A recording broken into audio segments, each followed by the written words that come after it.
education. From my own personal studies in college, I have examined the strengths and weaknesses of each and formed my own philosophy. There are a total of four dominant philosophies in education. Social reconstructivism realizes that schools teach and reinforce stereotypes without classism, racism, sexism, and ableism. To combat these lessons, social reconstructivists work to actively teach that all students, no matter color, creed, or ability, deserve the same opportunities and respect. These lessons focus their studies on oppression throughout history and discrimination today in our country and the causes of it. Essentialism is another educational philosophy which focuses on only teaching applicable subjects of the present time. This includes reading, writing, and arithmetic. We've all thought or heard someone say, "Why do I have to learn this? I won't use this in real life." You may or may not agree with this statement, but it has a valid point. Some people will never use algebra or chemistry, so essentialism teaches the basics which are constantly changing. For instance, 100 years ago, Americans needed to know the average cost for a horse or cow, and today, Americans need to know the basics of every computer program. Essentialism only teaches the basics of the current day. Perennialism teaches the classics, Shakespeare, calculus, and cursive, and although some of these subjects are not applicable today or in the average life, these lessons still teach us about human nature, how to think critically, and how to better understand our past.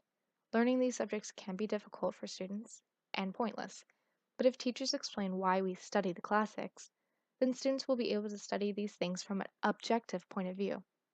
For instance, in school, I loathed cursive until my history teacher explained that all of our original documents are in cursive. Judges wouldn't be able to read the documents that give us our rights to freedom of speech or freedom to bear arms without the ability to read or write cursive. Our final philosophy is progressivism. Progressivism is a problem based instruction to promote group work and respect towards other. These problems Each problem is a real life situation to teach skills applicable to the 21st century. This philosophy is concerned with developing the whole child into a benefit for their future society.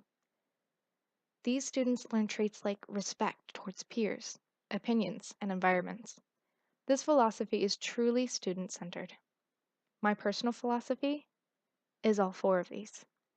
I believe students should be balanced individuals upon graduation. Schools need to teach students the basics of our society, but as times change, they should be able to think critically to change with the times.